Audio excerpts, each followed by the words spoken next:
Sumapit na ang gabi. Nagtungo sina Mujen at Hong Jusan sa isang restaurant upang kumain at uminom para makapagsaya kahit sandali. Napakasarap talaga. Kumain lamang tayo ng kumain hanggang sa tayo ay mamatay, sabi ni Mujen. Ang babae namang tumutugtog ay sobra nang naiinis kina Mujen dahil sa sobrang ingay ng mga ito. Napakasarap talaga, sabi muli ni Mujen. Mukhang ang masarap. Malapit ka na ngang masuka dahil sa sobrang dami mo nang nakain, sabi naman ni Hong Jusan. Sa tingin mo ba, nakuha ko ang titulo bilang isa sa 3 pinakadakilang manggagamot dahil sa pagsusugal, sabi muli ni Mujen. Mapapahamak ka kay Master Lai Chong kapag nahuli kang nagsasabi ng ganyan, sagot ni Hong Jusan. Hayaan mo na, wala naman siya dito. Makakatanggap ka ng hampas ng palad diretso sa dibdib kapag may iniwan kang kahit kaunting pagkain. Kaya naman, uminom ka na lamang, sabi muli ni Mujen. Nagpatuloy sa pag-inom at pagkain sina Mujen at Hong Jusan hanggang sa maubos nila ang lahat ng kanilang mga in-order. Hindi ko na kayang kumain. Busog na ako, sabi ni Hong Jusan. Ako din, sabi naman ni Mujen. Paano ba nagbabayad sa ganito? Hindi ako kailanman nakapagbayad ng kahit ano dahil buong buhay ko ay namuhay ako bilang isang pulubi, sabi muli ni Hong Jusan. Siyempre, babayaran ang lahat ng ito ng pera, sagot ni Mujen. Tama ka nga, sa palagay mo ba, magkano kaya ang lahat ng kinain natin? Wala kasi akong pera, tanong ni Hong Jusan. Ako din. Wala din akong pera, sabi muli ni Mujen. Anong sinabi mo? Wala ka ding pera. Anong gagawin natin? Ang lugar na ito ay pinamamahalaan ng sekta ng mga pulubi, natatarantang sabi muli ni Hong Jusan. Ano naman ngayon? Ako ay isa sa 3 pinakadakilang manggagamot, ang eccentric physician na si Lai Chong, sabi muli ni Mujen na halos wala na sa sarili ng dahil sa sobrang kalasingan. Tigilan mo na ang kalokohan mo, hindi ikaw si Master Lai Chong, sabi ni Hong Jusan. Ang isang tulad ko ay hindi kailangang mag-alala, sabi muli ni Mujen at ito ay tumawa ng napakalakas. Bago pa man muling makapagsalita si Hong Jusan, si Mujen ay bigla na lamang umalis sa kanyang kinatatayuan. Magbabayad na ako ngayon, sabi muli ni Mujen at nagtungo ito sa bandang likuran ng babaeng tumutugtog at ito ay may hawak na kutsilyo. Ang babaeng tumutugtog naman ay napahinto at nakaramdam ng takot dahil kay Mujen. Sa halip na takutin ang babae, itinusok ni Mujen ang talam ng kutsilyo sa pader at inukit ang isang malaking bilog. Mujen, ano bang ginagawa mo? Tumigil ka na. Mas lalo tayong mapapahamak dahil sa ginagawa mo, sabi muli ni Hong Jusan na halos mas amid na ng dahil sa sobrang kalasingan. Mula sa likuran, may mga lasing na boses na nagsisigawan at nagtatawanan, at sinabihan si Mujen na magpatuloy pa sa kanyang ginagawa. Ginoo, tumigil ka. Huwag mong sirain ang pader, sabi naman ng isang tauhan ng restaurant kay Mujen. Huminto si Mujen at lumingon ito sa lalaking nagsalita na nanlilisik ang mga mata. Ang titig ni Mujen ay nagdulot ng matinding takot sa lalaki kaya napasigaw siya para tumawag ng mga gwardya. Muling nagpatuloy si Mujen sa pag-ukit sa pader na para bang ito ay wala na sa kanyang katinoan. Si Hong Jusan naman ay lubos na naguguluhan dahil hindi niya alam kung ano ang ginagawa ni Mujen. May isa pang lalaki na nagtanong kung sino si Mujen at pinagsabihan ito dahil sa kaiyahiyang asal na ginagawa dahil sa sobrang kalasingan. Hindi sumagot si Mujen at sa halip ay nagpatuloy sa pag-ukit habang ang babae naman ay halos nanginginig na sa sobrang takot na nararamdaman. Matapos ang pag-ukit, itinapon ni Mujen ang laman ng boteng kanyang iniinom at ito ay ikinagulat ng lahat. Isang napakagandang imahe ang naiukit ni Mujen at nang makita ito ng lahat ay namangha ang mga ito. Nasa kalagitnaan ako ng pagbabayad. Bakit naman ako hihinto? Sabi muli ni Mujen. Nagkakamali ka. Nagtatanong lamang ako sa kadahilan ng huminto ang musika, sagot ng lalaki. Muling tumugtog ang musika at ang lahat ay nanood ng may paghanga habang ang mga hagod ng kutsilyo ni Mujan ay bumuo ng larawan ng isang kahanga-hangang diyosa sa pader.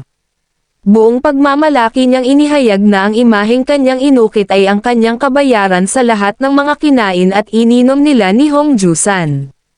Sinabi sa akin ng aking master na dahil sa kanyang mga kakayahan, maraming tao ang sabik na magpakita ng kanilang pasasalamat sa kanya saan man siya magpunta. Tulad ng sinabi niya, kamangha-mangha ang effects of thousand-handed Buddha, sabi ni Mujan.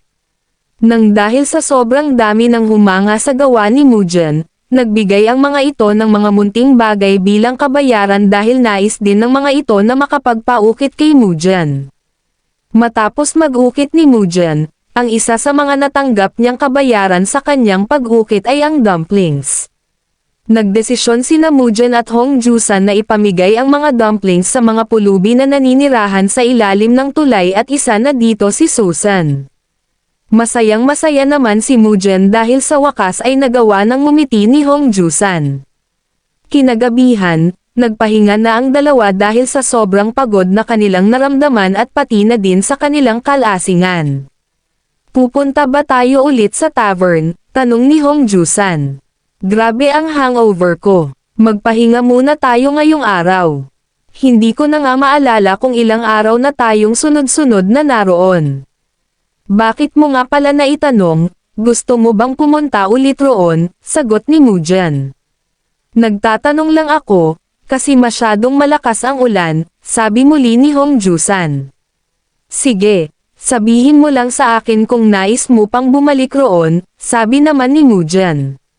Bigla namang may tumawag kay Hong Jusan mula sa labas kaya tiningnan nila kung sino ang tumatawag. Lumabas siya kasama si Mujan at nadatnan nila roon si Samgo. Anong ginagawa mo dito? Tanong ni Hong Jusan kay Samgo. Nawawala si Susan, sagot ni Samgo. Saan naman kaya siya nagpunta? Tanong muli ni Hong Jusan. Palagi niyang sinasabi sa amin kung saan siya pupunta kapag lumalabas siya, at sa mga araw na ganito, masyado siyang natatakot na pumunta ng malayo. Tiyak na kinuha siya ng mga tulisan sa ilog, sagot ni Samgo. Sigurado ba kayo na kinuha talaga si Susan ng mga tulisan? Tanong muli ni Hong Jusan. May mga batang nawawala paminsan-minsan. Noong una, inakala ng lahat na tinangay sila ng agos, pero may ilang saksi na nakakita sa mga tulisan sa ilog na kumukuha ng mga bata. Sa naririnig ko, binibili ng mga hindi pangkaraniwang martial artist ang mga bata para sa mga karumal-dumal na layunin.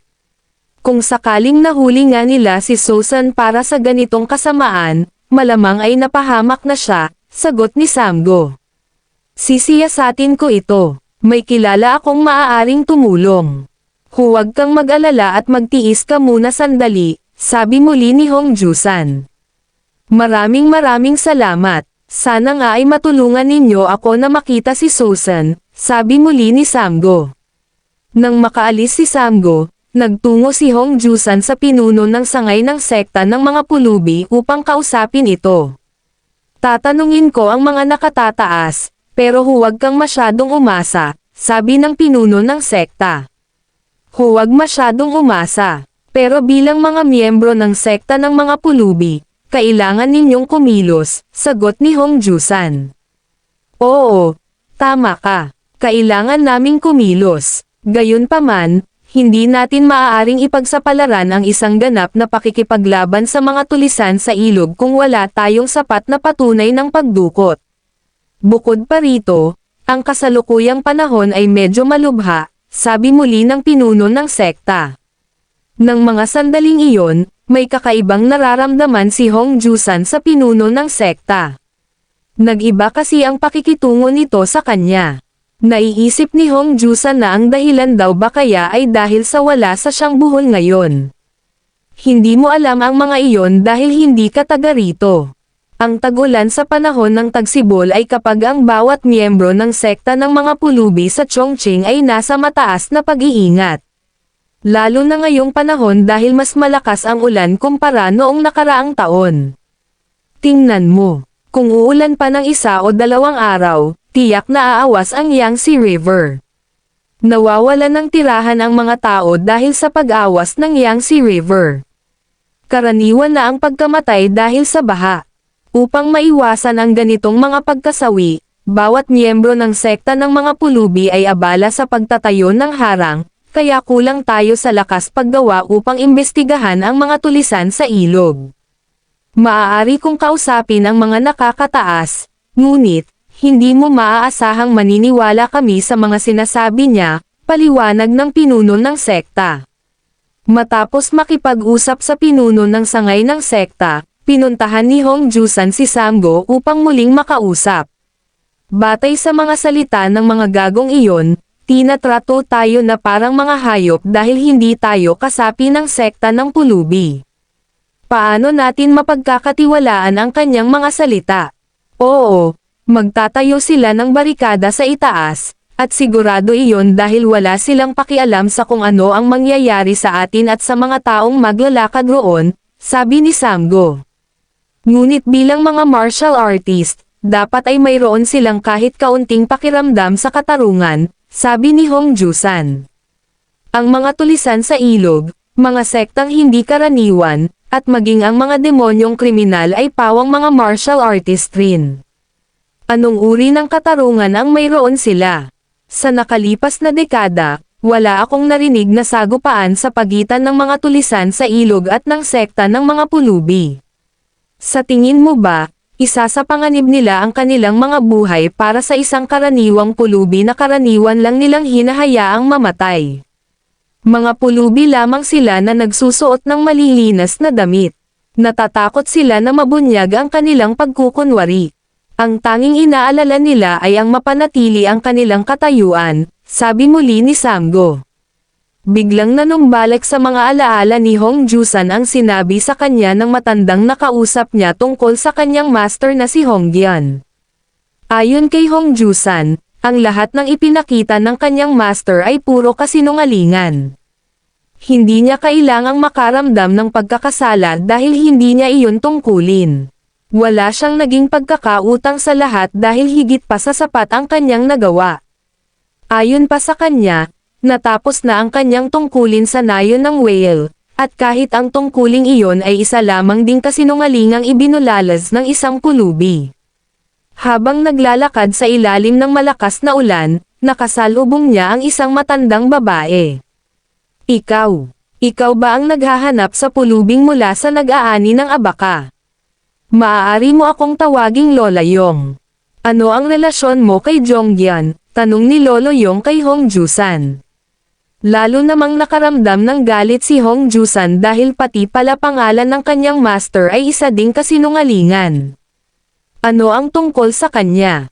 Narinig ko na isa siyang magnanakaw na tumakas. May ninakaw ba siya sa iyo? Tanong naman ni Hong Jusan. Isang magnanakaw.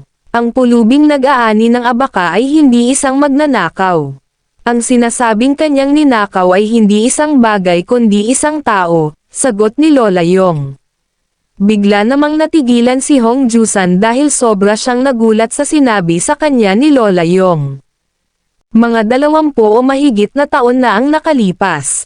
Alam mo ba ang tungkol sa panloob na alitan sa Chongqing sa pagitan ng secular na faction at ng tradisyonal na faction ng sekta ng mga pulubi? Ang kasalukuyang pangalawang pinuno ng punong himpilan ng gitnang rehiyon, ang matandang pulubing may pulang mukha ay kabilang sa secular na faction. Samantala, ang pangalawang pinuno ng punong himpilan noong panahong iyon, ang pulubi ng burol ng Willow, ay kabilang sa tradisyonal na faction. Maaaring hindi ito mukhang malaking bagay kung ang isang pulubi ay nagsusuot ng malinis o maruming damit, ngunit, ang pagnanais na ipagwalang bahala ang maliliit na alitan ay kalaunang nanaig ang patuloy na paglala ng damdamin sa paglipas ng panahon. Isang araw, sumiklab ang isang malaking away, at namatay ang pulubi sa Willow Hill sa gitna ng kaguluhan. Walang sino man ang nakapigil sa sigalot nang mangyari iyon. Pagkatapos ng araw na iyon, napilitang umalis sa Chongqing ang tradisyonal na pangkat. Sa mismong araw ding iyon, tumakas ang pulubi na nag-aani ng abaka kasama ang anak ng pulubi sa Willow Hill, paliwanag ni Lola Yong. Ano ang kanyang pangalan? Ano ang pangalan ng pulubi sa Willow Hill? Tanong ni Hong Jusan. Hongjung, dahil mukhang hindi mo man lang alam ang pangalan ng pulubi sa Willow Hill, nagdududa akong hinahanap mo ang kanyang anak. Kung ganoon ang sitwasyon, dito na nagtatapos ang alam ko. Magpapaalam na ako ngayon. Iyon lamang ang alam ko tungkol sa pulubi na nag-aani ng abaka. Kung sakaling makatagpo mo ang pulubi na nag-aani ng abaka, sabihin mo sa kanya na maayos ang aking kalagayan. Sabihin mo ring hanapin niya ako kung sakaling bumalik siya sa Chongqing, sagot ni Lola Yong, pero, pagharap niya kay Hong Jusan ay bigla na itong nawala. Di naglaon, si Hong Jusan ay nagtungong muli sa tabi ng dagat at nilalamon ng matinding kaguluhan ng damdamin. Ayon kay Hong Jusan, ang lahat ay isang kasinungalingan. Maging ang pangalan at ang pagkakaroon ng 4 na buhol ng kanyang master ay pawang hindi totoo. Napuno ng luha ang kanyang mga mata habang tinatanong niya ang sarili kung bakit nangyari ang lahat. Dinaig ng matinding dalamhati si Hong Jusan at inilubog niya ang kanyang mga kamay sa ilalim ng tubig. Matapos lumubog ang kamay sa tubig, nahawakan niya ang isang lubid na yari sa abaka. Ngunit, habang hawak niya ang lubid, nabitawan niya ito. Kaya naman, unti-unti din siyang lumubog sa ilalim ng dagat upang hanapin ito. Habang siya ay nasa ilalim ng dagat, umikot sa kanyang kaisipan ang kalungkutan. Naisip niya kung paanong ang lubid ng tagapagbantay sa ika-4 na bilog ng pulubi ay itinali upang panatilihin ang mga patakaran. Itinali upang protektahan ang mga tao, itinali ng isang taong nais siyang protektahan, itinali ng isang taong ginapos ang kanilang sarili ng lubid ng tagapagbantay. Ayon kay Hong Jusan, ang 4 na buhol ng tagapangalaga ng bundok ng mga pulubi ay itinali upang tuparin ang isang tungkulin at upang maprotektahan ang isang tao. Kaya naman, upang siya ay maprotektahan, itinali ng kanyang master ang isang simbolo ng tagapangalaga. Sa kailaliman ng dagat, natanaw ni Hong Jusan ang isang lubid at pilit niya itong inabot. Habang kinukuha ang lubid, may natanaw siyang isang tao na palapit sa kanya at ito ay si Mujan. Hinila siya ni Mujan paakyat hanggang sa silang dalawa ay makaahon sa ibabaw ng dagat. Baliw ka ba? May pagnanais ka bang dumihan ang iyong damit o kung anuman? At saka isa pa, bakit naman naisipan mong maligo sa ganitong uri ng panahon, sabi ni Mujan. Sa halip na sumagot agad, tumawa ng napakalakas si Hong Jusan at ito ay ikinagulat ni Mujan.